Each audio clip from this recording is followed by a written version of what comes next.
सर्द शाम में जंगल के किनारे एक बूढ़ी मां अकेली बैठी रो रही थी।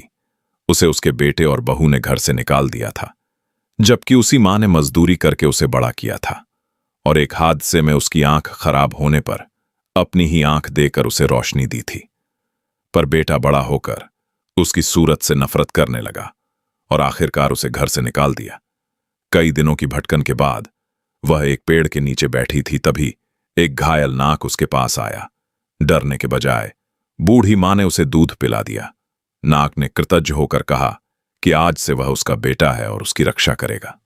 अगले दिन चमत्कार हुआ और वहां एक छोटी झोपड़ी बन गई, जहां एक रहस्यमयी नौजवान दिन में आकर उसकी सेवा करने लगा और रात को वही नाग बनकर उसकी रखवाली करता। उधर गांव में बेटे के घर अजीब मुसीबतें आने लगीं।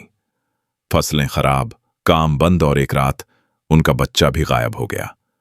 असल में वह बच्चा जंगल की झोपड़ी में बूढ़ी मां की गोद में सुरक्षित था, क्योंकि नाग बेटे को उसके पाप का एहसास कराना चाहता था।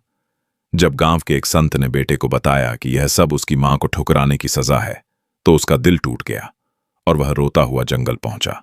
झोपड़ी के सामने विशाल नाग ने रास्ता रोका, मगर बेटा जमीन पर गिरकर रोने लगा और मां से माफी मांगने लगा। यह देखकर बूढ़ी मां का दिल पिघल गया और उसने बेटे को गले लगा लिया। नाग ने फन झुकाकर कहा कि अब इंसाफ पूरा हुआ और बच्चे को वापस दे दिया।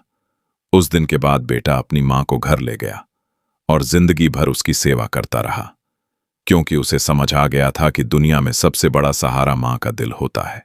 अगर कहानी अच्छी लगी है तो वीडियो को लाइक और चैनल को सब्सक्राइब कर दीजिए।